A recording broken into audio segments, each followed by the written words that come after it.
pense qu'on va reconduire la session. Alors, merci pour votre approuvement. Alors, bienvenue à cet événement pour la Jour de la Terre. On va discuter l'électrification de transport. Je m'appelle Janice Ashworth et je suis une gestionnaire des projets dans l'équipe de changement climatique pour la ville d'Ottawa. Je vais introduire notre stratégie d'évolution énergétique et ensuite, je vais introduire notre présenteur de conseil de véhicules électriques d'Ottawa. Alors, premièrement, la stratégie d'évolution énergétique de la ville était publiée en octobre 2020. C'est le plan de comment nous allons réduire nos gaz à effet de serre dans la ville et dans la communauté d'Ottawa. L'électrification des véhicules privés est l'action la plus importante dans la stratégie. Nous calculons qu'une réduction de gaz à effet de serre de 31% de cette action toute seule. Les façons que la Ville d'Ottawa supporte l'adoption des véhicules électriques sont les suivants. L'installation de 24 bornes de recharge en 12 emplacements autour de Ottawa urbaine. La consultation pour des installations supplémentaires en domaine préoccupant en matière d'équité. L'électrification du transport en commun, les trains et les autobus. L'électrification de la flotte de la ville et partenariat communautaire pour faciliter les essais routiers pour les véhicules électriques à partir de cette année. Et prochainement, je passe la parole à Raymond Lurie, le président du Conseil des véhicules électriques d'Ottawa. Bonjour, merci Janice. Je vais partir de la présentation. Donc, merci à tous d'être venus ce soir.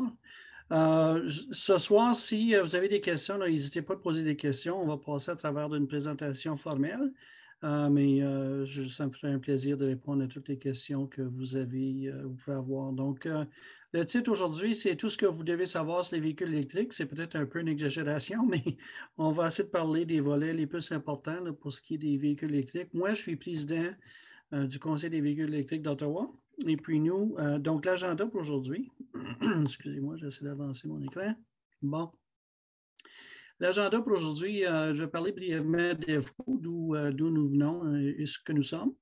Ensuite, on va parler des types de véhicules électriques qui existent ou de véhicules à zéro émission qui existent. Et puis, on va parler des différences entre les véhicules à essence et les véhicules électriques. On va parler des avantages des véhicules électriques. Donc, il y a beaucoup d'avantages à avoir des véhicules électriques. Les gens ne sont pas habitués à voir ça comme ça. C'est parce qu'ils sont habitués à des véhicules à essence, des véhicules diesel qui sont autour desquels ils ont des habitudes là, qui sont implantées depuis très longtemps. Donc, on est habitué à cette technologie-là. On sait comment la gérer, mais n'empêche que les véhicules électriques sont plus pratiques de plusieurs façons. Et puis, on va en discuter. Ensuite, on va parler de la recharge des véhicules électriques. Donc, c'est souvent une question qu'on a, là, c'est comment est-ce qu'on peut faire pour recharger les véhicules électriques. On va parler de la situation à la maison et ensuite la situation sur la route. Donc, si on fait un voyage, qu'est-ce qu'on peut faire pour recharger le véhicule électrique en voyage. Ensuite, on va parler des véhicules électriques qui sont disponibles sur le marché à Ottawa en ce moment pour vous donner un aperçu des prix, de la variété des véhicules qui sont disponibles. Et puis, vous allez voir qu'on a un site chez EFCO là, où vous pouvez aller voir cette information-là. On met ça à jour autant que possible. Donc, pour ce qui est de EFCO, EFCO, le Conseil des véhicules électriques d'Ottawa, ça fait déjà 40 ans qu'on existe. Ça fait depuis 1982 qu'on existe. Et puis, originellement, le Conseil s'occupait de faire des conversions de véhicules à essence à des véhicules électriques. Dans le temps, il n'y avait pas de véhicules électriques de disponibles. Donc, puisque maintenant, il y a des véhicules électriques de disponibles sur le marché, c'est moins dispendieux et beaucoup plus pratique et beaucoup plus envisageable pour quelqu'un comme moi qui est quand même assez technique, mais pas tout à fait assez technique pour bâtir une voiture. Donc, c'est plus facile, moins dispendieux, plus pratique pour moi d'aller acheter une voiture électrique au lieu de la bâtir moi-même. Donc, ce qu'on a fait dans les dernières années, c'est qu'on a fait un changement dans le sens que maintenant, ce qu'on fait, c'est qu'on promouvoit l'utilisation des véhicules électriques et puis l'électrification des transports. Donc, ce qui nous motive surtout, là, puis Janice en a parlé un peu tantôt, c'est l'impact sur l'environnement. Ça étant dit, il y a moyen, dépendant de vos situations, Il y a moyen de sauver de l'argent aussi en conduisant un véhicule électrique. Donc, ça, on va en parler un peu tantôt.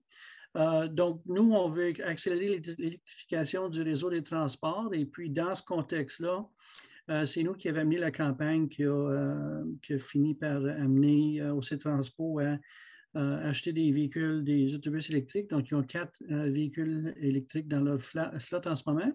Et puis, ils s'apprêtent à en acheter d'autres pour l'an prochain. Donc, d'ici 15 ans environ, la flotte entière d'OC Transport va être électrifiée. Donc, notre site web, cfco.ca, si vous voulez plus d'informations.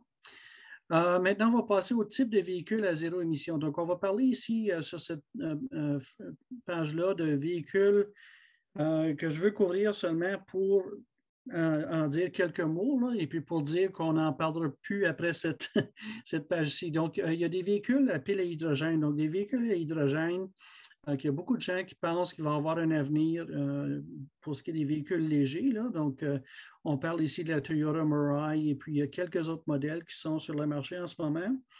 Nous, on a fait l'analyse et puis on prévoit que les véhicules à hydrogène n'ont pas de place dans le marché. On peut en discuter plus longuement tantôt si vous voulez, mais nous, on prévoit qu'il n'y aura pas de marché pour les véhicules légers à hydrogène. Ça va être seulement des véhicules à batterie. Les véhicules à hydrogène ne sont pas vraiment zéro émission. La raison pour ça, c'est que même si à la voiture même, il n'y a aucune émission polluante, disons, c'est seulement de l'eau qui sort du véhicule. Ça étant dit, la production de l'hydrogène qui est faite en ce moment au niveau mondial, il y a à peu près 95% de l'hydrogène qui est produit à partir de sources d'hydrocarbures, principalement le gaz naturel. Donc, la production de l'hydrogène entraîne des gaz à effet de serre. Donc, pour ça, nous, on ne considère pas les véhicules à pile à hydrogène comme étant des véhicules, excusez-moi, des véhicules entièrement zéro émission. Là, je vais faire une petite parenthèse, littéralement, là, sur les hybrides conventionnels. Donc, les hybrides conventionnels comme la Toyota Prius, qui existe sur le marché depuis, ça doit faire à peu près 20 ans. Ça, on ne considère pas ça un véhicule électrique parce que ce n'est pas affichable. Donc, il n'y a pas moyen de brancher le véhicule pour obtenir de l'électricité pour propulser le véhicule. Ce que le véhicule fait, c'est qu'il génère de l'électricité quand le véhicule ralentit. Puis je vais en parler un peu tantôt là, dans le contexte des véhicules électriques en général. Mais toute l'énergie qui est utilisée par le véhicule et de sources d'hydrocarbures, donc de l'essence qui est mise dans le véhicule. Donc, les hybrides conventionnels, oui, ça permet de réduire la consommation d'essence, mais ça laisse quand même beaucoup d'essence consommée quand même pour faire les trajets qui sont faits avec ces voitures-là. Donc, si on regarde les autres types, il y a des hybrides affichables. Les hybrides affichables, c'est des véhicules qui ont un moteur thermique, mais qui ont un moteur électrique et une batterie plus grosse que les hybrides conventionnels. Et puis, il y a moyen de brancher ces véhicules-là pour avoir une certaine autonomie électrique.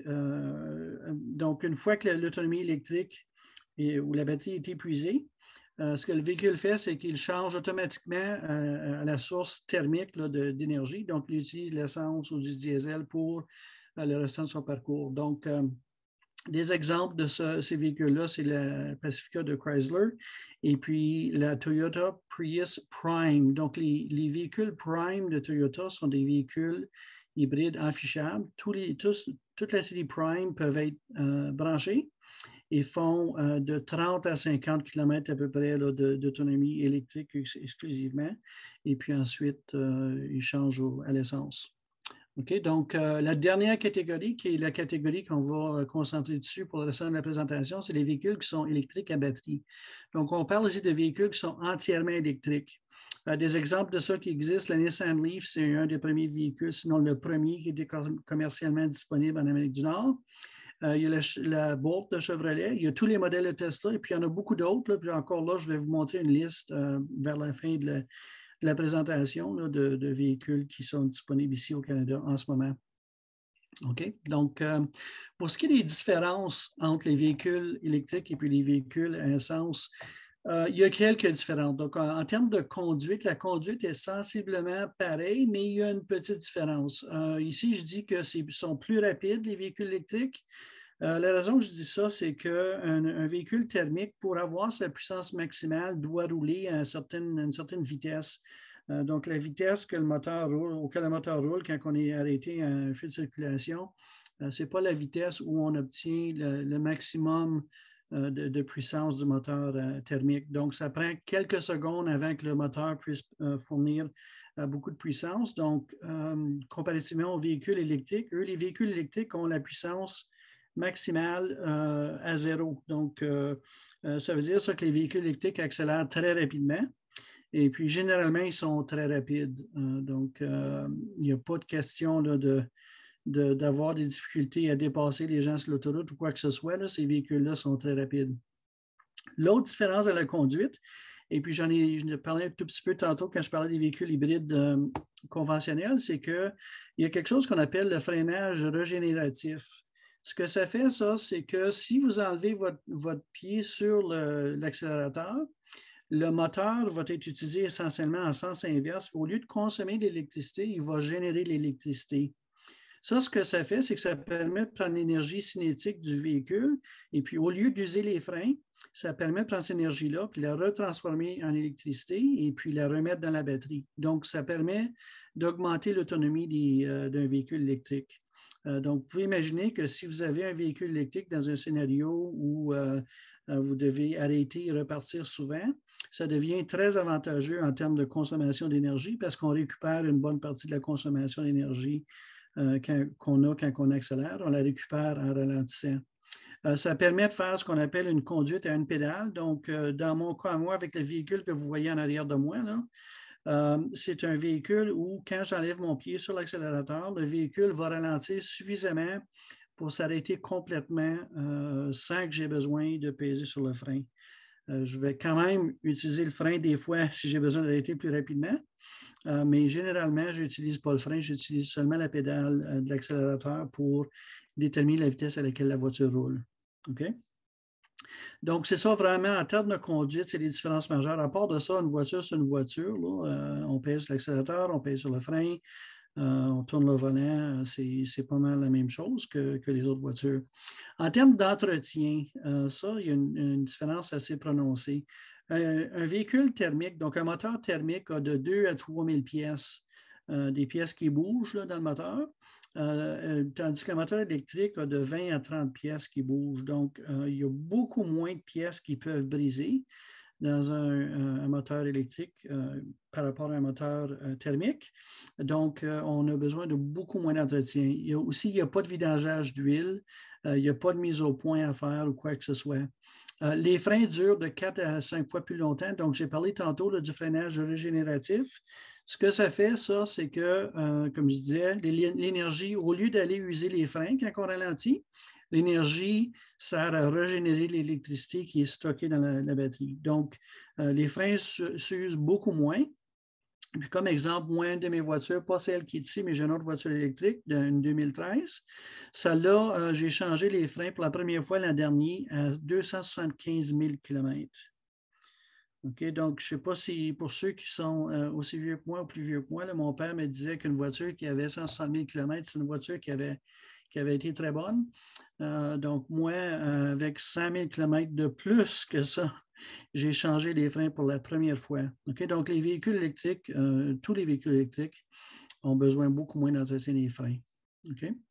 En termes de coût d'exploitation, donc ça revient un peu à l'entretien aussi. Donc, l'entretien coûte beaucoup moins cher. Si je dis 70 % moins cher, ça dépend des véhicules. Et puis, j'ai vu des études qui disent des chiffres entre 50 et 80 %.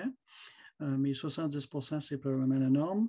Ensuite, le carburant, l'électricité, même en Ontario, coûte beaucoup moins cher que le carburant, que soit l'essence ou le diesel équivalent. On parle de réduction là, de 75 à 80 % et possiblement encore plus. Moi, quand je regarde dernièrement, moi, je charge seulement la nuit. Donc, je paie les taux d'électricité les plus bas. Et puis, d'après le calculateur qu'il y a sur mon auto, ça me dit que ça me coûte 10 % du prix de l'essence équivalent. Donc, je peux vous garantir là, que vous pouvez avoir 75-80 % de réduction de coût là-dessus sans problème. OK? Donc, pour ce qui est des avantages maintenant, donc, un des gros avantages d'un véhicule électrique, c'est que quand on se branche à la maison, bien, chaque matin, quand on part, le véhicule est plein. Moi, j'avais l'habitude, j'ai encore l'habitude de jouer au hockey le matin, puis je suis sur la glace à 6h30 le matin. Et puis, lorsque j'avais une voiture thermique, ça arrivait que ma chère fille, elle allait sortir avec les amis, et puis elle arrivait le soir, et puis elle stationnait la voiture, et puis la petite lumière rouge qui disait qu'il ne restait pas beaucoup d'essence était allumée, mais elle se disait que bon, papa s'en occupera demain. Donc, moi, je me retrouvais des fois le matin à me demander si je pouvais me rendre à temps au hockey, parce que je n'avais pas le temps d'arrêter pour prendre l'essence. Avec une voiture électrique, pas de problème. Elle a seulement eu, là, elle est déménagée maintenant, là, mais elle avait seulement à brancher la voiture en arrivant. Et puis, la voiture se recharge automatiquement, puis la voiture est pleine le lendemain matin, pas de problème.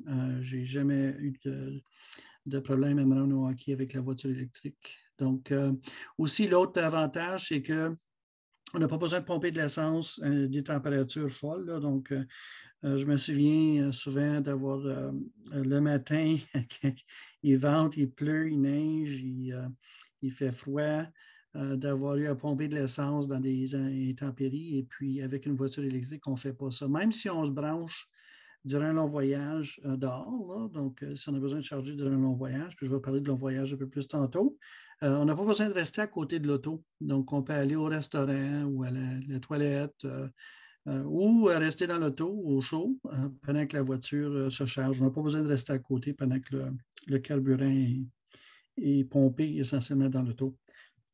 Excusez-moi. L'autre avantage, c'est le préchauffage et le refroidissement. Donc, une voiture à essence, pour pouvoir soit réchauffer ou refroidir la voiture, il faut que le moteur fonctionne. Ce n'est pas le cas avec un véhicule électrique. Donc, avec un véhicule électrique, peu importe où il se trouve, donc il peut être dans le garage chez vous, le garage au travail, quoi que ce soit, vous pouvez préchauffer ou pré-refroidir le véhicule. Sans problème. La plupart des voitures ont une application qui permet de faire ça à distance aussi. Même qu'une fois que je n'avais pas mon téléphone pour pouvoir faire ça d'avance, et puis j'avais appelé à la maison, j'ai demandé à mon fils, avec son téléphone, de refroidir ma voiture qui était à peu près à 10 minutes de marche d'où je travaillais il y a quelques années quand je faisais un contrat pour un client. Et puis, par le temps que je me suis rendu à la voiture s'était refroidie, était très confortable. Donc, il y a beaucoup d'avantages comme ça qui sont là avec des véhicules électriques qui n'existent pas avec des véhicules conventionnels. Moins d'entretien, je n'ai parlé, là, mais l'autre chose, c'est que aller chez le garagiste, c'est un peu comme aller chez le dentiste. On ne sait jamais combien mal ça va faire, combien ça va coûter. Et puis, des fois, on n'est pas trop certain que le garagiste agit dans notre intérêt. Donc, avec un véhicule électrique, il y a beaucoup moins d'entretien. Il y a moins de chances de se faire apporter par un garagiste qui veut changer des pièces qui n'ont peut-être pas besoin de changer aussi rapidement qu'il le voudrait. OK? Donc, pour ce qui est de la recharge des véhicules, ici, cette page-là, ça couvre la recharge des véhicules avec du courant alternatif. Essentiellement, c'est le genre de recharge qu'on ferait à la maison ou certains endroits publics. Mais pour les endroits publics, c'est quand même assez lent. Donc, il y a deux niveaux qu'on parle ici. Niveau 1, c'est essentiellement, ça utilise du courant à 120 volts, donc une prise normale, comme vous voyez ici sur la page. Une prise normale peut être utilisée pour charger un véhicule. Généralement, ça donne en moyenne à peu près 8 km d'autonomie par heure de chargement. Donc, par exemple, si vous branchez votre voiture à 8 heures le soir et puis vous la reprenez à 6 heures le matin, ça donne 10 heures de temps pour brancher la voiture. Pour charger la voiture, ça veut dire que la voiture pourrait obtenir 80 km d'autonomie. Le Canadien moyen voyage seulement 30 km pour se rendre au travail et revenir à la maison chaque jour. Donc, pour beaucoup de gens, une fiche comme ça, là, de 120 volts, c'est suffisant pour tout le besoin. Okay? Ce que nous, on recommande par contre, pour plusieurs raisons, puis je ne vais pas expliquer toutes les raisons ici aujourd'hui, c'est d'avoir une unité comme ça, ici, un poste de chargement qui est branché sur du 220 et 240 volts. Okay? Un des avantages de ça, c'est que c'est beaucoup plus rapide. Normalement, ça peut aller jusqu'à 80, donc c'est niveau 2 ici, ça peut aller jusqu'à 80 ampères. Généralement, c'est 30 ampères, puis c'est environ 30 km par heure d'autonomie que vous obtenez en chargeant avec un poste de chargement comme ça. Donc, encore là, 10 heures de temps de charge, c'est 300 km d'autonomie. Donc, c'est beaucoup plus que ce que le Canadien moyen fait dans une journée. Mais avoir un système comme ça à 240 volts, ça permet de faire des choses que je ne vais pas couvrir ici, là. Entre autres, là, ça permet d'utiliser l'auto comme batterie de secours. OK? Il y a quelqu'un qui me dit qu'il ne voit pas la présentation et il voit tous les participants. Est-ce qu'il y a quelqu'un qui voit la présentation? Est-ce que c'est commun que les gens devraient pouvoir voir la présentation en ce moment? Est-ce qu'il y a quelqu'un qui peut confirmer? Moi, je vois la présentation, Raymond. OK, parfait. OK, donc je ne sais pas pourquoi l'autre personne ne voit pas la présentation, là, mais donc je vais continuer. donc, niveau 1, niveau 2, c'est le genre de chargement qu'on peut faire à la maison et puis c'est super pratique. L'autre chose qui est à noter, c'est que la fiche ici, qui est la J1772, c'est une fiche qui est standardisée à travers l'Amérique du Nord. Donc, toutes les voitures vendues en Amérique du Nord qui sont électriques ont une prise pour cette fiche ici. OK? Donc, même les Tesla, vous allez voir tantôt, je vais parler des Tesla, ils ont un système un peu différent. Eux, ils ont un adaptateur qui permet d'utiliser ce pistolet-là. Donc, c'est un standard que si vous mettez une unité ou un poste pour recharger comme ça ici dans votre garage, disons, vous allez pouvoir l'utiliser avec toutes les voitures qui sont sur le marché au Canada. OK? Et aux États-Unis. Donc, c'est très facile de ce point de vue-là. Bon, pour ce qui est de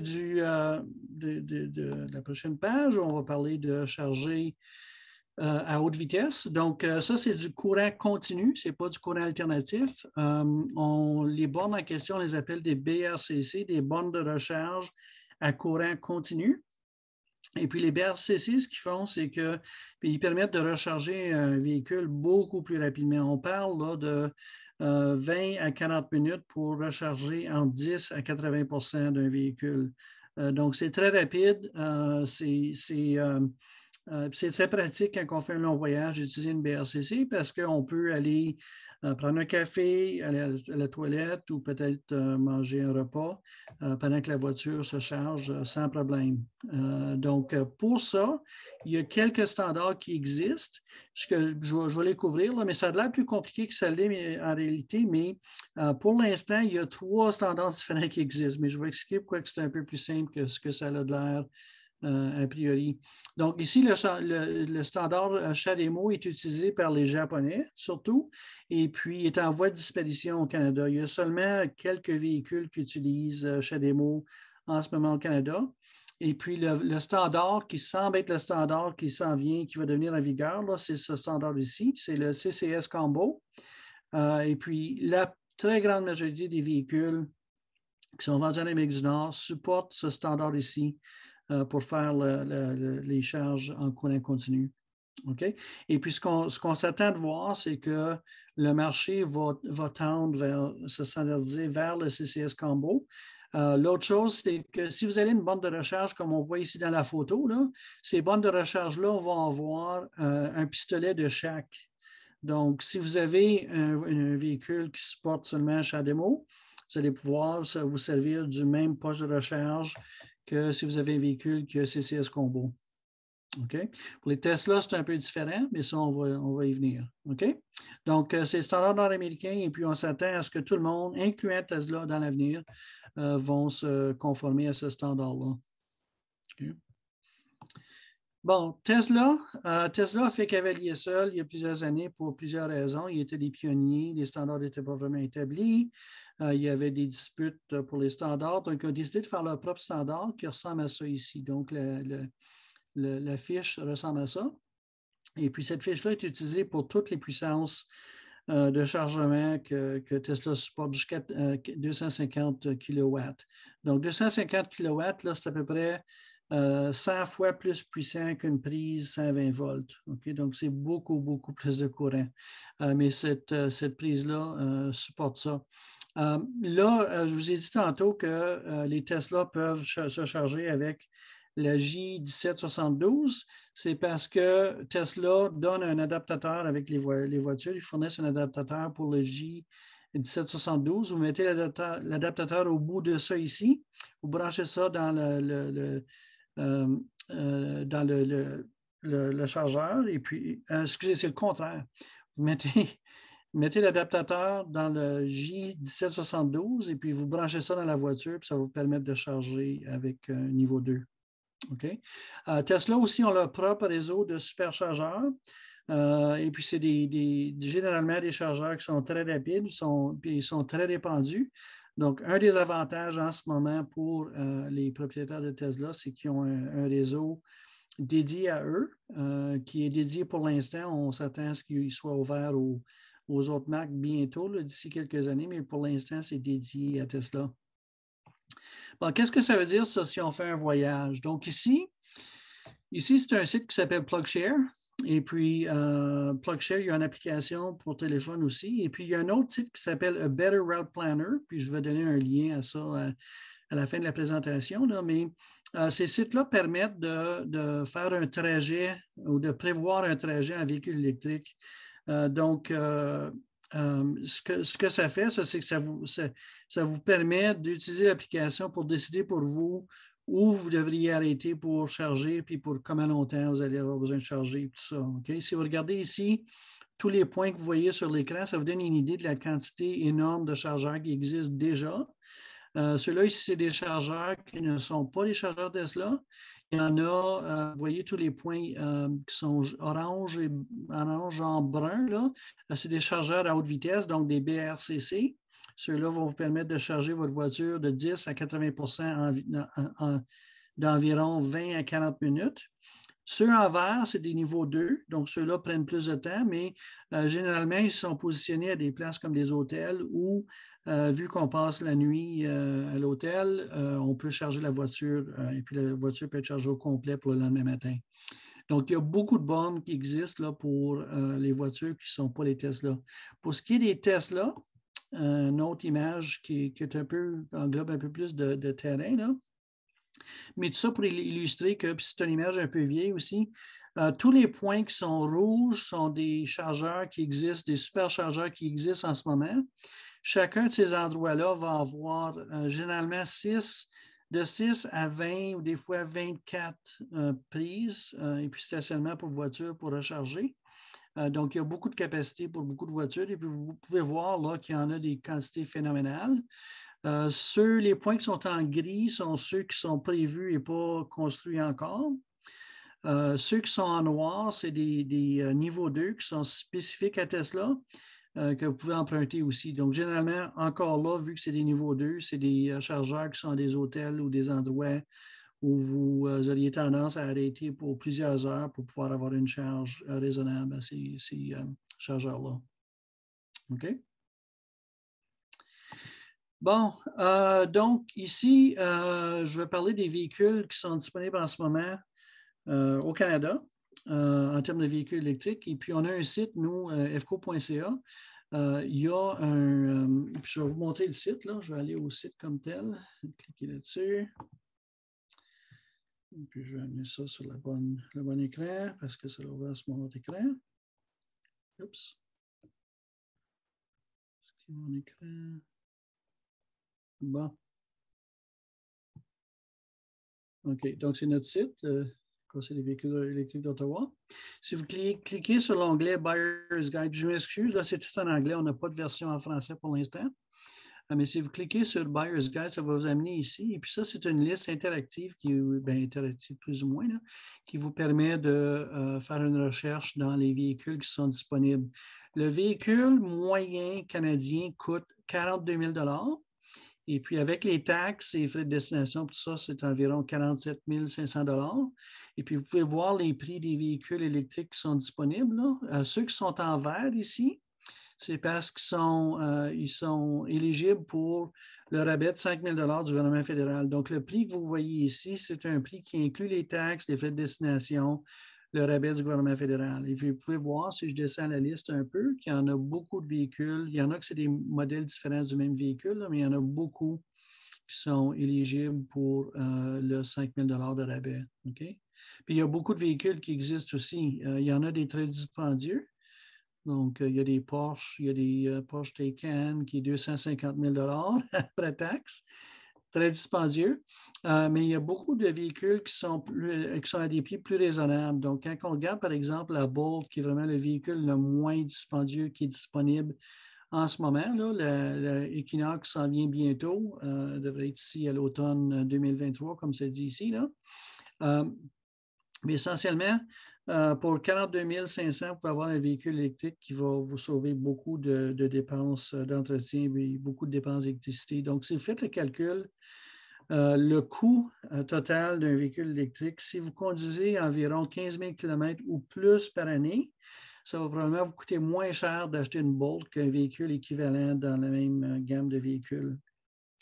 Okay? Donc, il y a moyen de sauver de l'argent dépendant des situations. Mais le plus que vous conduisez, le plus d'argent que vous sauvez parce que c'est les frais opérationnels qui sont les plus affectés. Et puis ici, il y a d'autres choses là, dans le tableau. Ça donne l'autonomie de chaque véhicule, ça donne la capacité de batterie si vous êtes intéressé, le nombre de sièges, si ça peut tirer des charges ou non, c'est le genre de traction, etc. Et puis, on a un estimé ici du temps que ça prend pour obtenir les véhicules. Vous savez peut-être qu'en ce moment, tous les véhicules, pas seulement les véhicules électriques, mais tous les véhicules sont en grande demande. Et puis, il y a beaucoup de véhicules électriques qui sont tellement en demande qu'il faut attendre des mois pour pouvoir les recevoir. Donc, puis il y en a quelques véhicules, même que les manufacturiers ne prennent plus de commandes parce qu'ils ont vendu toute leur reproduction pour l'année. Mais ça étant dit, on essaie de vous donner une idée de combien ça pourrait prendre en fait de délai pour avoir le véhicule. OK? Donc, je vais aller à la prochaine. Je pense que la prochaine, c'est ma dernière. Je vais enlever l'écran ici. Je crois que la prochaine, oups, ça ne sera pas long. Hein? Bon. La prochaine diapo, c'est l'avant-dernière. Donc, une chose qu'on n'a pas annoncée officiellement encore, mais on commence un projet bientôt avec EnviroCenter où on va faire des essais routiers. Donc, on va se promener avec la remorque que vous voyez là, qu'on vient de faire spécifiquement pour le projet. On va se promener à travers la ville pour faire des essais routiers, répondre aux questions des gens, et puis faire connaître les véhicules électriques aux gens autant que possible. Et puis, on s'attend à faire des événements chaque mardi soir où on va faire des essais routiers. Puis, on va faire d'autres événements durant les fins de semaine. Donc, on va participer à des événements existants surtout, où vous allez pouvoir venir nous voir et puis faire des essais routiers ou faire des rendez-vous pour des essais routiers là, par rendez-vous. Donc, ça s'en vient bientôt. Mais on n'est pas tout à fait prêt à lancer le programme pour l'instant. Donc, j'avais dit que j'avais une diapo avec des ressources. Ça, c'est les ressources qu'il y a. Un Better Road Planner, comme je disais tantôt, c'est un site qui permet de faire, d'estimer ce que ça va vous prendre pour faire un voyage, vous donner une idée où aller charger le véhicule et tout ça. Le Better Road Planner est très bon parce que ça prend même en considération les conditions climatiques dans les estimés de distance puis tout ça. Donc, c'est très précis comme calcul là, pour un voyage que vous voudriez faire en voiture électrique. Encore là, il y a la liste des véhicules disponibles. On dit en Ontario, là, mais c'est vraiment au Canada. PlugShare, vous avez montré tantôt, notre site DevCo. Puis une chose à remarquer, c'est que je l'ai mentionné tantôt quand j'ai parlé un peu des prix des véhicules. Le gouvernement fédéral offre un rabais de 5 000 $ ou de jusqu'à 5 000 $ sur les voitures électriques qui sont admissibles. Généralement, c'est les voitures électriques qui sont moins dispendieuses. On nous dit que le programme pourrait changer d'ici les quelques prochaines semaines. Ça a été annoncé au budget, mais je n'ai pas de détails sur qu'est-ce que les changements vont être. Donc, je vais voir ça dans les prochaines semaines avec vous. Donc, sur ça, est-ce qu'il y aurait des questions ou des commentaires? Je vois dans le chat qu'il y a quelques petites choses décrites. Ah, OK. Est-ce qu'il y a des questions? Vous pouvez enlever le sourdine puis demander des questions si vous voulez. Moi, j'ai une question. Oui. Oui. J'ai une plug-in hybride Prius Prime 2021. OK. Maintenant, je suis allée chez Canadian Tire, il y a 4 ou 5 bornes de recharge, puis je ne semble pas être capable de brancher ma voiture.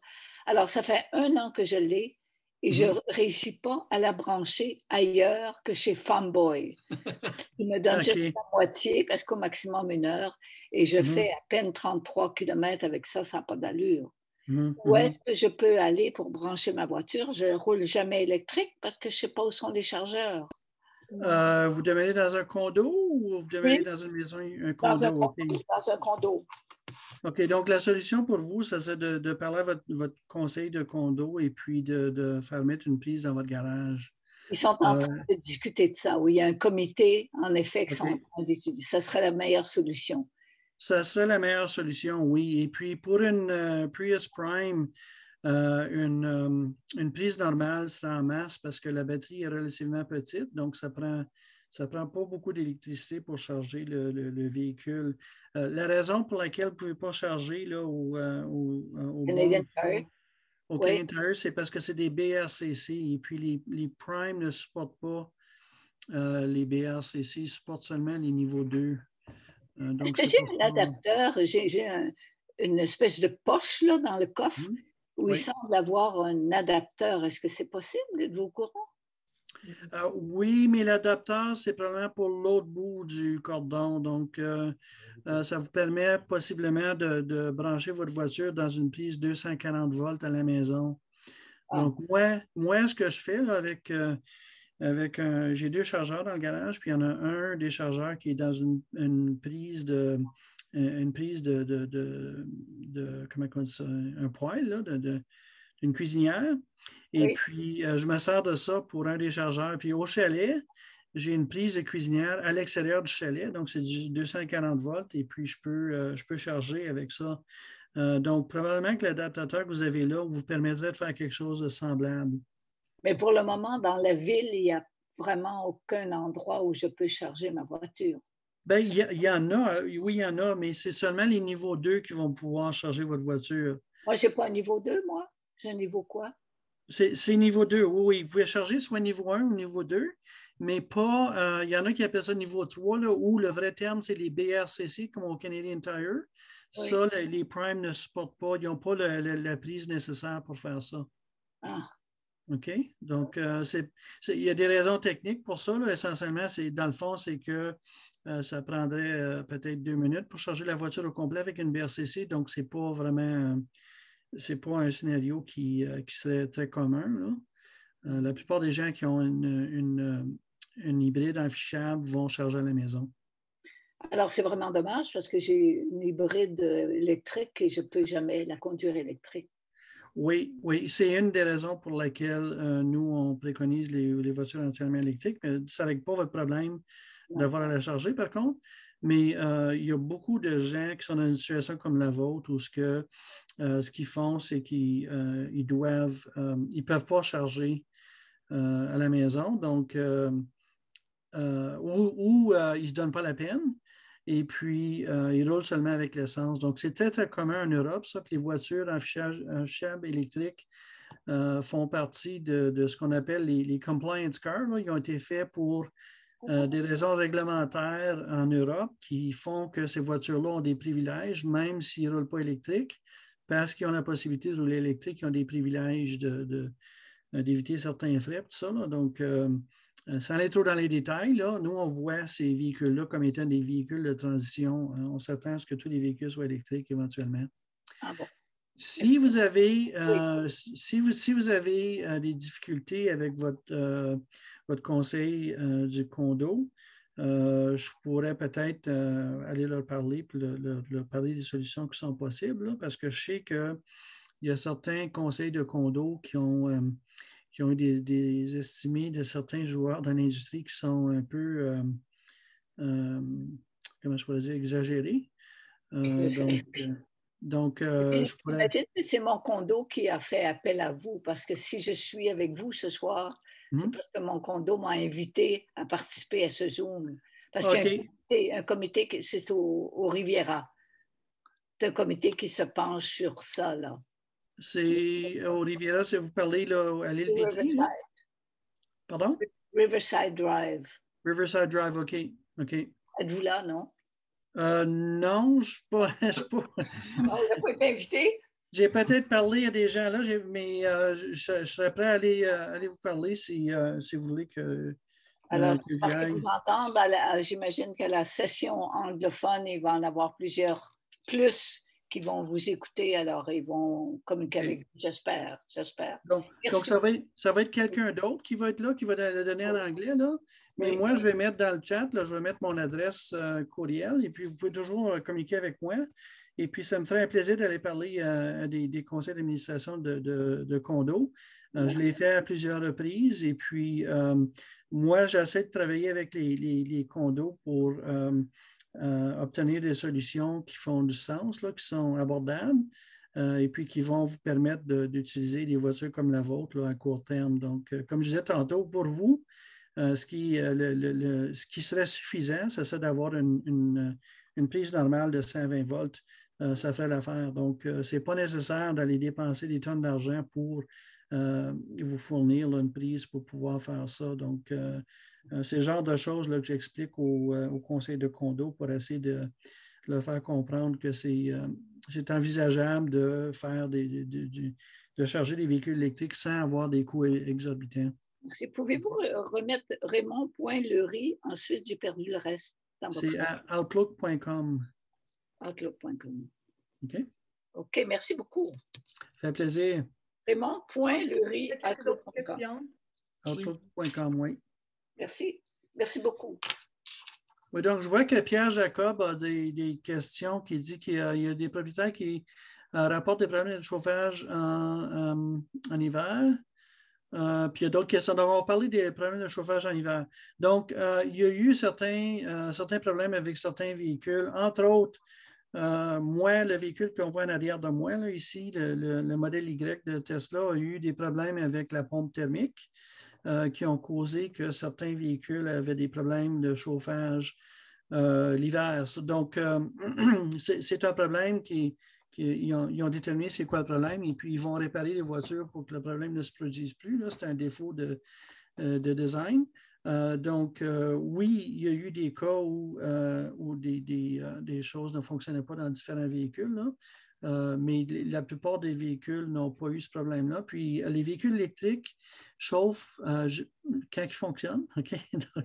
Donc, quand ça fonctionne, ils chauffent beaucoup plus rapidement que les véhicules à essence parce que pour un véhicule à essence, pour que la cabine se réchauffe, il faut que le moteur soit chaud. Donc, c'est pour ça que souvent, les gens vont partir le moteur d'avance avant de sortir pour réchauffer le moteur, pour pouvoir réchauffer la cabine. Dans un véhicule électrique, là, le chauffage commence immédiatement. Donc, vous pouvez préchauffer si vous voulez, mais le chauffage fonctionne très, très rapidement. Donc, peut-on se fier au fabricant pour évaluer l'autonomie de la batterie?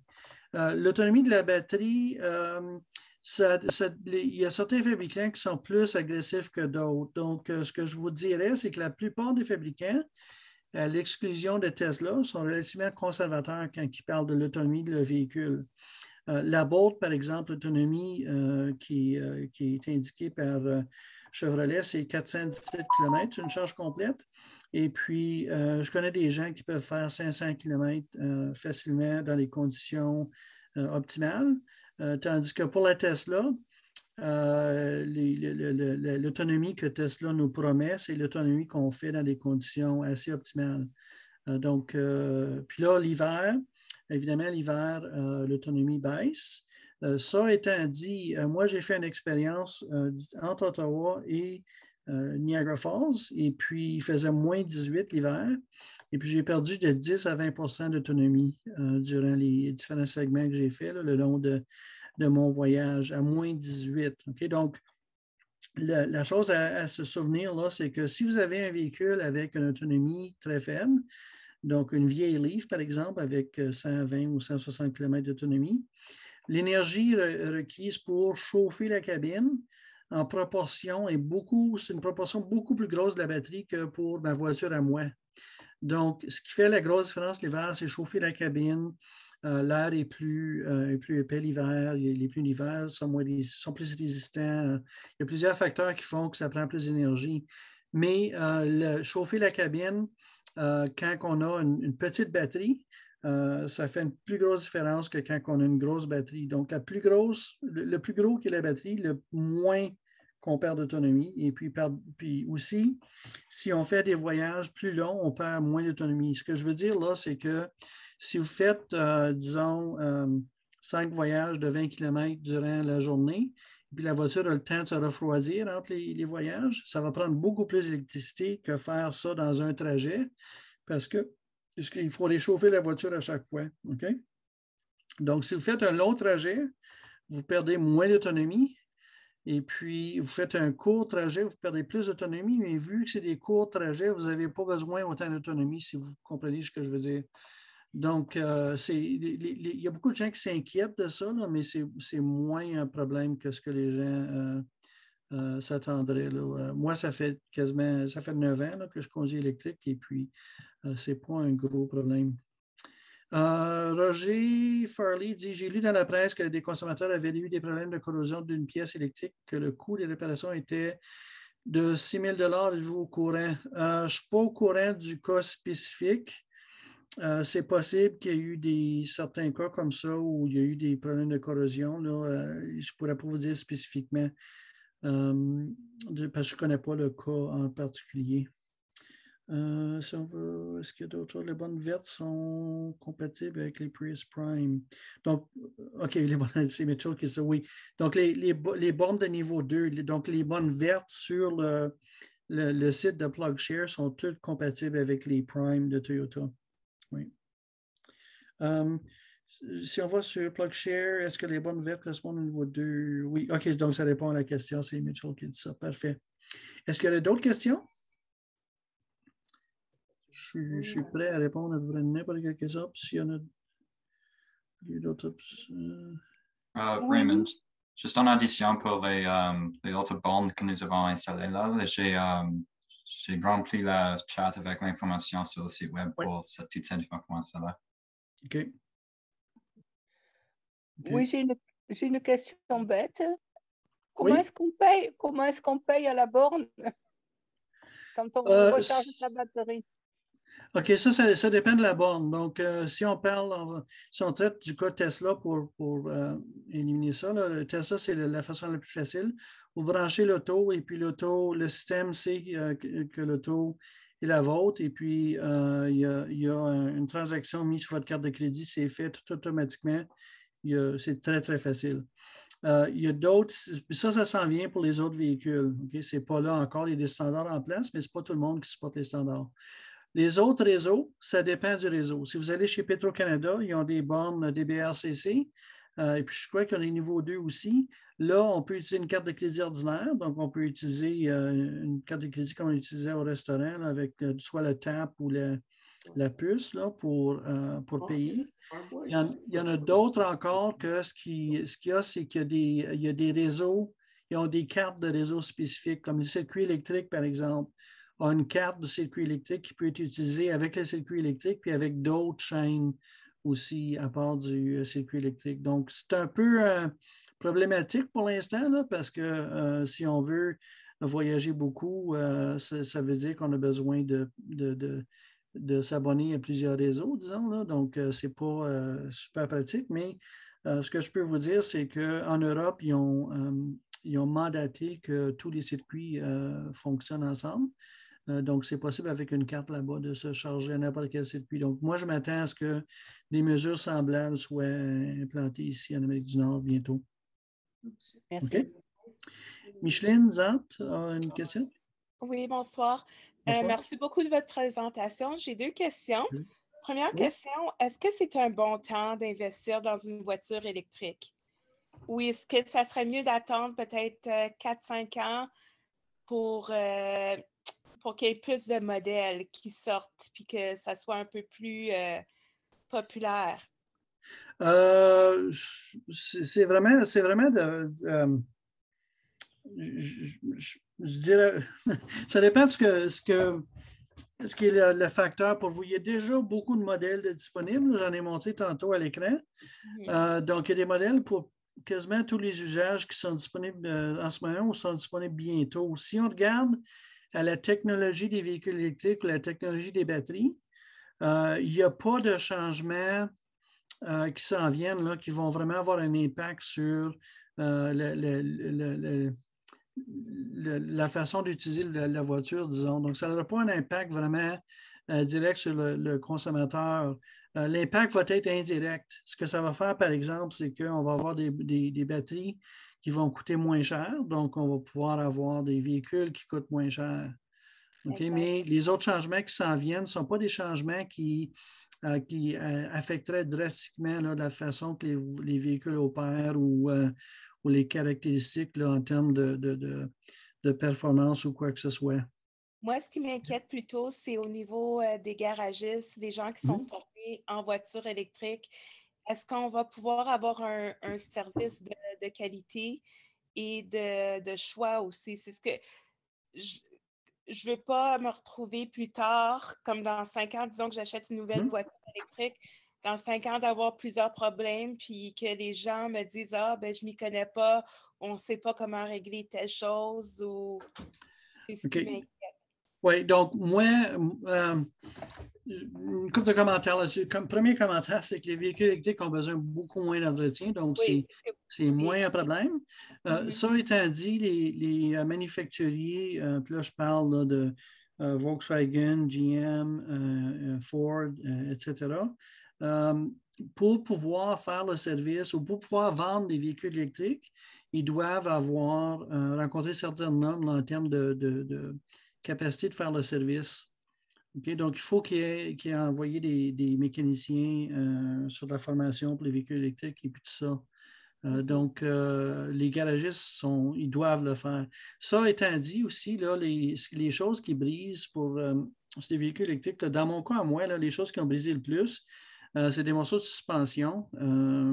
Puis, comme j'ai dit, les freins ont eu besoin d'être changés. Ça, c'est des choses c'est des composantes qui ne sont pas spécifiques à des véhicules électriques. Donc, un mécanicien généraliste là, qui ne connaît pas nécessairement les véhicules électriques pourrait très bien réparer ces pièces-là. Okay, donc, il y a certaines pièces qui ont besoin de spécialistes électriques, là, mais il y a surtout des pièces à haut voltage, là, mais la plupart de ce qu'il y a dans le véhicule, ce n'est pas du haut voltage et puis c'est des pièces qui sont très semblables à ce qu'on retrouverait sur des véhicules conventionnels. J'ai une autre question aussi. Oui? Je suis à la recherche d'un véhicule à 7 passagers. Mon prochain véhicule, est-ce que ça existe électrique? Ça dépend de votre budget. Oui, ça existe, mais ce qu'il y a encore là, il faudrait que vous regardiez la liste qu'on a, là, mais la liste qu'on a, nous, c'est seulement des véhicules entièrement électriques. Donc, si vous ne trouvez pas ce qui répondrait à votre besoin là-dedans, un autre choix qui est intéressant pour l'instant, là, c'est la Pacifica de Chrysler. Qui est un affichable, par contre. Ce n'est pas un entièrement électrique, c'est une voiture hybride affichable. Elle a une autonomie assez intéressante, par contre. J'ai un ami qui en avait une, il vient tout juste de la changer pour un entièrement électrique, mais lui, il aimait beaucoup ce véhicule-là parce que ça lui permettait de mettre de l'essence beaucoup, beaucoup moins souvent que dans un véhicule conventionnel. Lui, il dépensait environ 300 $ par année d'essence et puis il avait parlé à quelqu'un qui avait le même véhicule en version à essence et puis ça lui coûtait 3 000 $ d'essence au lieu. Donc, pour ses besoins à lui et les trajets qu'il faisait, là, ça lui permettait de faire quasiment tous ses trajets en mode électrique. Donc, ça serait une solution à envisager. Mais pour l'instant, là, on est encore. Il y a des modèles qui existent, comme la Tesla Model X, qui est très dispendieuse. Il y a la Model Y qui s'en vient en version 7 sièges bientôt, mais je ne pense pas qu'elle est disponible encore. Mais encore là, on parle d'un véhicule qui est dans les 80 000 environ. Mais pour ce qui est de ce qui est moins dispendieux, Mitchell, je ne sais pas si tu en connaîtrais d'autres qui seraient 7 sièges, qui seraient un peu plus bas de gamme.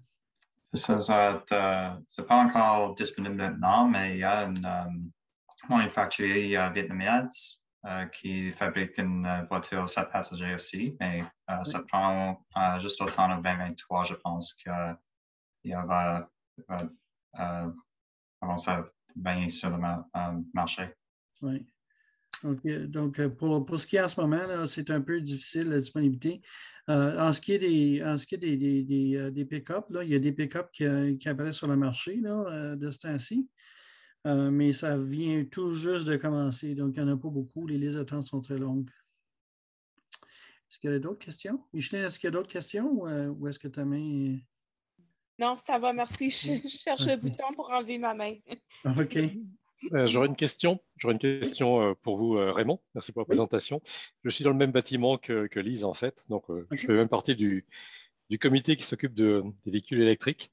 Et c'est un processus assez long parce qu'il faut quand même, on parle d'appel d'offres, on parle de vérifier l'infrastructure électrique dans des vieux bâtiments, de rajouter beaucoup d'ampères. Donc, ça prend un certain temps. Un souci aussi qui est évoqué par certaines personnes, c'est le risque d'incendie de véhicules électriques. Alors, pour moi, le risque, c'est la probabilité fois l'impact. La probabilité d'un véhicule électrique qui prend feu, c'est faible. Par contre, l'impact, quand on voit un feu de véhicule électrique, alors en vidéo à la télévision, c'est souvent assez impressionnant. Les assurances nous disent c'est OK. Les pompiers nous disent c'est OK, ça n'est pas pire qu'autre chose. Quelle est un peu l'expérience de vous, les utilisateurs de véhicules électriques sur Ottawa? Est-ce que vous avez vu des feux? Est-ce que les pompiers sont maintenant formés pour les gérer? Les pompiers sont formés. Donc, sur les véhicules électriques, il y a un endroit où on peut aller couper un câble là, qui va disconnecter l'alimentation à haute tension. Donc, puis les pompiers sont formés sur savoir où sont ces câbles-là et puis comment les couper. Là. Ça étant dit, si vous regardez les statistiques de véhicules de feu avec des véhicules, les véhicules qui prennent feu le plus souvent sont les véhicules hybrides, hybrides conventionnels. J'étais surpris de voir ça, mais les véhicules à essence prennent feu en moyenne quelque chose comme 10 fois plus souvent que les véhicules électriques. Donc, oui, il y a eu des feux de véhicules électriques. Je n'en connais pas à Ottawa, par contre. Mais quand on regarde la Bolt, qui a fait beaucoup des nouvelles, là, puis qui a fait peur à beaucoup de gens, si vous regardez le nombre total de feux qu'ils ont eu, je crois que c'est une douzaine environ sur des centaines de milliers de véhicules. Donc, c'est des chiffres très, très bas quand même. Donc, oui, c'est possible. C'est possible que n'importe quel véhicule prenne en feu, mais comme je vous dis, les probabilités qu'un véhicule électrique prenne en feu sont beaucoup plus basses qu'un véhicule à essence. Et puis, les gens ne se posent pas la question qu'est-ce qui arrive si le véhicule à essence prend en feu. S'il prend en feu, le véhicule à essence, là, il va brûler super bien aussi. Hein? J'ai vu des feux de véhicules à essence et puis ça brûle très bien. Donc, ça peut être aussi problématique là, qu'un véhicule électrique. OK, merci. Olivier, je vous inviterai là, aussi, ça me fait plaisir d'aller vous parler. C'est qui à date est-ce qui vous a parlé de ce qui a besoin d'être fait là, pour charger des véhicules dans votre édifice?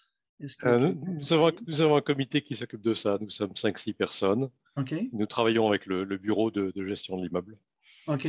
Donc, moi, je serais prêt à aller vous parler des possibilités qu'il y a en termes de ce que vous pouvez faire là, à court et à long terme, là, parce que ce que j'ai vu, c'est que certains organismes en région là, qui comment je pourrais dire, qui offrent des solutions qui sont beaucoup trop dispendieuses pour le besoin immédiat. Okay? Nous, on s'attend à ce que nos chiffres, nos prévisions là, pour les parts de marché sont assez agressives. on s'attend à ce que environ 100% des nouveaux véhicules légers au Canada soient électriques d'ici 2030, donc dans 8 ans. Ça étant dit, ça veut dire que la flotte va être seulement peut-être 30% électrifiée par ce point-là. Donc, si on pense à ça, là, il n'y a aucune nécessité en ce moment de s'assurer que tous les espaces de stationnement puissent faire de la recharge. Non, donc, tout à fait. Puis il y a des solutions qui existent. Si vous avez un édifice qui est plus vieux, vous êtes probablement en meilleure position que vous pensez parce que les anciens édifices, ce qui s'est passé, c'est que depuis que ces édifices-là ont été construits, les normes sur les appareils ménagers et puis les normes sur l'éclairage, puis tout ça, les lumières DEL, ont beaucoup changé. Donc, ces édifices-là consomment moins d'électricité que ce qui était prévu quand ils ont été construits. Donc, ils ont tendance à avoir un surplus de capacité. Et puis, il y a des systèmes qui existent qui permettent de partager cette capacité-là entre des voitures pour régler le problème là, supposons là, hypothétiquement que tout le monde arrive du travail à 5 heures et puis branche leur voiture à 5 heures et puis commence à charger en même temps. Là, ça ferait sauter tous les circuits de la bâtisse, c'est certain, là, mais il y a des systèmes qui existent pour gérer ça, pour que les voitures se chargent une après l'autre et puis que les circuits ne soient pas surchargés. Oui. Donc, nous regardons ce genre de choses, effectivement. Oui. Ouais. Donc, ça me ferait plaisir d'aller vous parler si vous... OK, je prends note de l'offre et puis je passerai ça à mon comité. Okay, merci beaucoup, Raymond. Est-ce qu'il y a d'autres questions? D'autres questions pour la ville? Ce que la ville fait avec les... J'aurais une petite question rapidement. Oui. Je lisais quelque part que c'est possible pour les voitures électriques de pouvoir se brancher à la maison dans le cas d'une panne de courant, donc de fournir l'électricité à la maison durant une panne de courant. Est-ce que c'est quelque chose qui est... parce qu'un électricien me dit « Ah, c'est pas dans les normes à l'heure actuelle. » Alors, je ne le sais pas. Est-ce que c'est possible, oui ou non? C'est possible. Il y a seulement certains modèles de véhicules en Amérique du Nord qui supportent faire ça par contre. Donc, la plupart des véhicules ne supportent pas fournir du courant à la maison. Mais il y en a qui le font explicitement. Là. La Leaf de Nissan, en particulier, le fait. C'est un de ses quelques avantages. Mais il y a d'autres véhicules comme la Ford F-150 Lightning. Ça fait partie de du package qu'ils ont là, pour que les gens achètent le véhicule. Ils vont fournir... ils vont supporter, le véhicule va supporter la technologie en question et puis ils vont vendre un unité pour charger. Là, je cherche mes mots des fois. D'habitude, je fais des présentations en anglais, donc les mots anglais sont plus proches. Mais vous pouvez acheter une borne de recharge pour votre maison de Ford qui supporte l'électricité dans les deux directions. Donc, ça va permettre d'utiliser le F-150 Lightning comme batterie de secours là, pour des périodes de panne. Okay? Et puis, nous, on voit ça, sans aller trop dans les détails, là, on voit cette technologie-là comme étant une technologie super intéressante pour l'avenir parce que ça va permettre d'emmagasiner d'électricité solaire et d'électricité éolienne dans des batteries de véhicules et puis ensuite utiliser cette énergie-là des batteries de véhicules pour fournir le réseau. Donc, on s'attend à ce que ça devienne une technologie importante dans 5 à 10 ans. André, est-ce qu'il y a une question? Je crois que vous avez enlevé la sourdine. Non? Est-ce qu'il y a d'autres questions? Oh, pardon. C'est pas nécessairement une question, mais je pense que Janice a mis dans le chat que le site web que vous avez pour le Buyer's Guide. C'est pas en français, mais vous disiez que s'il y a des attentes à 8 à 12 semaines, mais il y a des autres, quand nous avons visité les concessionnaires. Oui. Moi, j'ai parlé dit d'autres choses pour cela. Oui. Une chose que je vais vous dire là, pour les gens qui écoutent la présentation, c'est que certains concessionnaires vont être plus intéressé à vous vendre un véhicule électrique. Donc, les réponses que vous allez obtenir à certains concessionnaires pourraient être différentes que les concessionnaires qui sont plus intéressés. Donc, ça vaut la peine là, de magasiner un peu puis voir qui offre quoi. Là. Oui, c'est vrai qu'il y a beaucoup de véhicules que les listes d'attente sont très longues. Donc, c'est très possible. Je sais que Hyundai, pour la Ioniq 5 qui vient de sortir il y a quelques semaines, j'ai 2 amis qui ont réussi à en avoir une, mais la liste d'attente est au moins 12 mois pour ça. Donc, oui, les listes d'attente sont très longues en ce moment. Moi, je voulais que ça va changer avec quelque chose dans le... c'est comme après COVID, je pense qu'il y a beaucoup de demandes pour les microchips, quelque chose comme ça. Penses-tu que ça va changer dans l'avenir pour que les véhicules seront plus disponibles? Oui, là, en ce moment, l'autre problème qui se passe en ce moment, c'est que la Chine a fermé pendant 6 semaines à peu près. Là. Donc, il y a beaucoup de problèmes des chaînes d'approvisionnement qui ne fonctionnent pas bien. Là. Donc, les manufacturiers ont de la difficulté à construire des voitures, peu importe, même les voitures conventionnelles aussi. Là. Mais les voitures électriques sont encore plus, vu qu'il y a une grosse demande qui a augmenté énormément depuis que les prix du pétrole ont augmenté. Là. Puis l'intérêt aussi du public là, pour les véhicules électriques. On voit une demande qui explose pour les véhicules électriques. Donc, les lignes d'attente sont plus longues que ce qu'on a vu à date, là, malheureusement. On s'attend à ce que d'ici l'an prochain, que les choses s'améliorent. Mais là, ça va dépendre de beaucoup de facteurs. Donc, la guerre en Ukraine en particulier a fait des différences. Puis, comme je disais, là, le fait que la Chine a essentiellement fermé quasiment la moitié du pays pendant les dernières 6 semaines a eu un impact énorme aussi sur les chaînes d'approvisionnement. Donc, ça devrait revenir à la normale, on espère, d'ici 2023 ou peut-être un peu plus tard. Là. Donc, oui, ma deuxième question était à propos des véhicules d'occasion. Est-ce qu'il y a comme un marché plus populaire pour les véhicules d'occasion maintenant en véhicules électriques? Oui, il y a un marché pour les véhicules d'occasion. Si vous cherchez un véhicule d'occasion, je vous inviterai d'aller voir sur un site comme autotrader.ca. Et puis, vous allez voir qu'il y a beaucoup de véhicules électriques en vente. Malheureusement, tous les véhicules d'occasion en ce moment sont très dispendieux parce qu'il y a une pénurie de véhicules neufs, donc une pénurie de véhicules usagés aussi. Donc, les prix sont assez élevés, mais c'est possible d'obtenir un véhicule usagé électrique pour la dernière fois que j'ai regardé, il y a quelques semaines, il y en avait dans les 15 000 $, dans les moins dispendieux. Il faut toujours faire attention à ce qu'on achète, là, parce qu'il y a certains de ces véhicules-là, c'est des véhicules électriques qui sont assez vieux et puis où l'autonomie du véhicule n'est pas très grande. Donc, ça peut subvenir à vos besoins, mais il faut faire attention quand même là, pour ne pas se retrouver avec un véhicule qui ne subvient pas à nos besoins. Joanne avait une question? Oui, et je voulais juste savoir si la ville d'Ottawa avait une vision pour, mettons, les 5 prochaines années ou 10 prochaines années pour le nombre de bornes qui devraient être installées dans la ville d'Ottawa. Je pense que je vais laisser Mitchell répondre à ça. Je vais essayer de répondre à cette question. Alors, nous avons une vision pour combien de bornes nous avons besoin, mais ça dépend seulement sur la disponibilité de la recharge à la maison.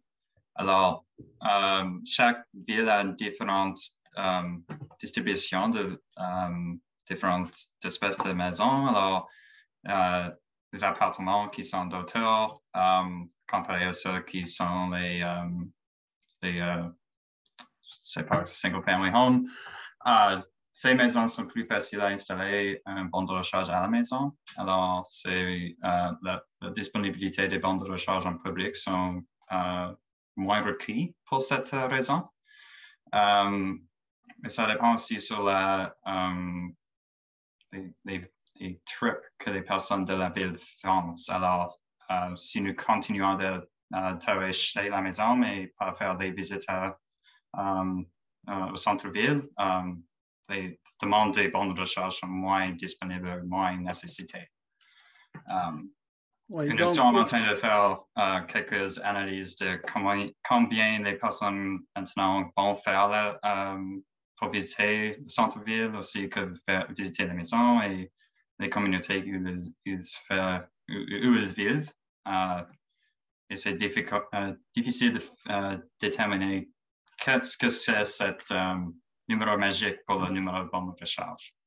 Oui, donc on a eu beaucoup de discussions avec Mitchell à propos de ce sujet-là, puis il y a beaucoup de recherches qui se fait dans le monde. Il y a beaucoup de villes qui sont plus avancées que nous, donc on peut se fier à ce qu'eux ont fait, mais essentiellement, si on regarde le marché à Ottawa, il y a probablement un bon 60% des gens qui peuvent se charger à la maison parce qu'ils ont accès à une prise de courant à la maison. Donc, quand on ajoute à ces gens-là, les gens dans des condos ou les gens dans des blocs appartements, où le propriétaire va rendre disponible la possibilité de se charger, éventuellement, nous, on entrevoit que tous ces édifices-là vont avoir de la recharge sur place. Donc là, ça va vouloir dire que probablement 80% ou plus des gens qui ont un véhicule vont pouvoir se charger à la maison. Les gens qui restent, à part de ça, ça va être des gens dans des régions généralement défavorisées où ils n'ont pas de stationnement dédié à eux, donc ils stationnent sur la rue, ils ont un permis pour stationner sur la rue. Des gens dans des situations comme ça. Donc, et puis, ces gens-là sont concentrés dans certaines portions de la ville. Donc, ce que Mitchell et d'autres font, c'est qu'ils regardent attentivement de voir comment est-ce que ces choses-là vont se développer et puis qu'est-ce que ça va vouloir dire là, pour la disponibilité de bornes publiques. Et puis aussi, les bornes publiques, bien, on veut les mettre à un endroit qui va faire du sens. Donc, les mettre à une station d'essence existante, c'est peut-être pas la bonne place parce que si ça prend 15 minutes pour charger le véhicule, bien, peut-être qu'on va aller faire du magasinage entre-temps. On ne veut sûrement pas être assis en avant de la station de service pendant ce temps-là. On veut avoir quelque chose à faire, aller chercher un café, à la toilette, quoi que ce soit. Donc, il y a peut-être moyen là, de mettre des bornes de chargement à des places qui ne sont pas des places où on prendrait de l'essence. Donc, tout ça, il y a beaucoup de gens qui font de la recherche sur ce qu'on devrait faire. Et puis, il y a des places comme en Norvège en particulier. La part de marché des véhicules entièrement électriques est autour de 80 à 90 % comme c'est là. Donc, ils ont beaucoup, beaucoup plus de véhicules électriques que nous. Donc, on espère de pouvoir apprendre des leçons là, que ces villes-là vont apprendre à mesure qu'ils ont besoin de faire le changement que nous, on va avoir besoin de faire d'ici 5 à 10 ans. Merci. Est-ce qu'il y a d'autres questions? Une question, Raymond, par rapport à l'autonomie, mais la durée de vie de la voiture. Je vois que tout à l'heure, vous mentionnez que vous étiez à 250 000 km ou quelque chose comme ça. Quelle est l'espérance de vie typique d'une voiture électrique? Une voiture à essence, c'est 120 000 km, 150, avec un diesel peut-être un peu plus loin. C'est quoi pour une voiture électrique? Et est-ce qu'on peut éventuellement changer la batterie elle-même? Ou est-ce que c'est plus simple juste de changer de voiture? C'est que nous, on s'attend en ce moment avec ce qu'on voit là, des voitures dans le vrai monde. Là. Donc, moi, j'ai une 2013 que maintenant, elle a 290 000 km. Elle a 9 ans. Et puis, la batterie a perdu environ 12 % d'autonomie. Donc, puis la voiture fonctionne encore comme une voiture neuve. Donc, moi, je m'attends à ce que cette voiture-là va durer un autre 10 ans, si je veux la garder aussi longtemps. Là. Donc, ce qu'on voit, là, ce qu'on prévoit, c'est que les batteries vont durer plus longtemps que les voitures. Oui, il y a des gens qui ont besoin de changer les batteries pour différentes raisons, là, mais c'est rare. Et puis, ce qu'on voit surtout, là, la plupart des gens qui ont des problèmes de batterie, c'est les gens qui ont des Leaf, parce que les Leaf n'ont pas de gestion thermique de la batterie. Donc, les batteries ont tendance à perdre leur efficacité beaucoup plus rapidement. Ça. Puis, c'est surtout un problème en passant l'été et non l'hiver. Donc, c'est la chaleur qui cause des problèmes aux batteries. Et puis, on voit dans le sud des États-Unis, là, en Arizona, des places très chaudes, on voit que les batteries de Leaf se dégradent très rapidement parce qu'il n'y a pas de gestion thermique. Dans le cas de toutes les autres voitures, si la batterie devient trop chaude, le système de gestion de la batterie va refroidir la batterie pour empêcher que la batterie se dégrade et puis pour garder la performance de la batterie aussi. Donc, c'est ça qui fait qu'une batterie comme la mienne, après 290 000 km et puis 9 ans, qu'elle a seulement perdu autour de 12 % d'autonomie. Puis, ça veut dire que je peux quand même faire 350 km avec la voiture sans problème. OK, très bien, oui. La voiture blanche peut être bien éventuellement parce qu'on aura peut-être besoin de moins de refroidissement. Je disais aussi que toutes les recharges rapides ne sont pas bonnes. Enfin, la recharge rapide, c'est pratique, mais ça n'est pas très bon pour la batterie. Si on a le choix, il faut mieux recharger la nuit tranquillement. Si on a le choix, c'est certain que pour toutes sortes de raisons, c'est mieux de recharger plus lentement. Il y a une limite à ce qu'on veut dire, pas plus lentement, là. Mais oui, c'est mieux de charger plus lentement.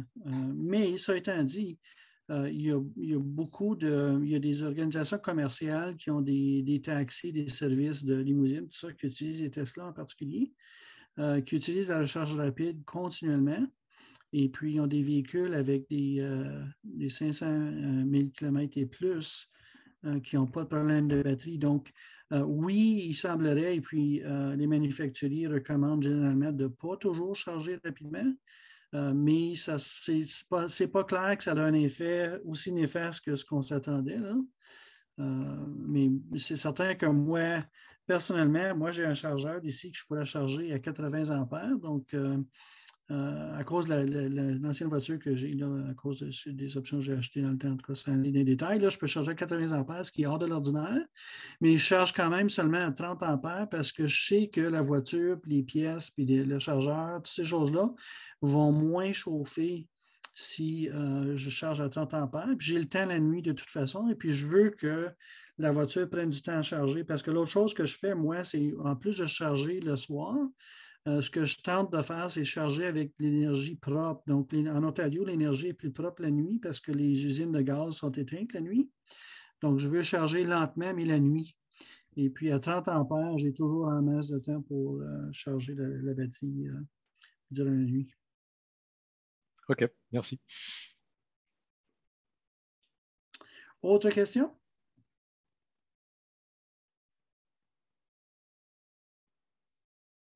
Non? On conclut là-dessus? Donc, Janice, je ne sais pas si tu veux dire quelques mots pour fermer ça. Non, je veux juste dire merci beaucoup, Raymond. Alors, merci pour l'information, puis votre temps, puis toutes les bonnes nouvelles. Alors, on apprécie vraiment le travail le conseil des véhicules électriques d'Ottawa. Et merci tout le monde pour votre présence ce soir et pour votre intérêt pour le marché des véhicules électriques. On espère que tout le monde peut nous joindre avec les réductions, les buts de réduction de gaz à effet de serre. Alors, ça prend tout le monde. Alors, on remercie à tout le monde pour votre intérêt. Mitchell, est-ce qu'il y a quelque chose d'autre de votre côté? C'est parfait, Janice, merci. OK, merci tout le monde. Donc, alors, il y a aussi on a des infos par courriel. Alors, peut-être, Emma, tu peux mettre la lien dans le chat. Emma, could you put the link in the chat to sign up for the email newsletter? Alors, si vous voulez recevoir les nouvelles de notre équipe de changement climatique, il y a un courriel chaque mois avec des infos les nouvelles de changement climatique dans la ville d'Ottawa. C'est sur le site web Energy Evolution. Merci. Bonne soirée tout le monde. Parfait. Merci. Merci à vous.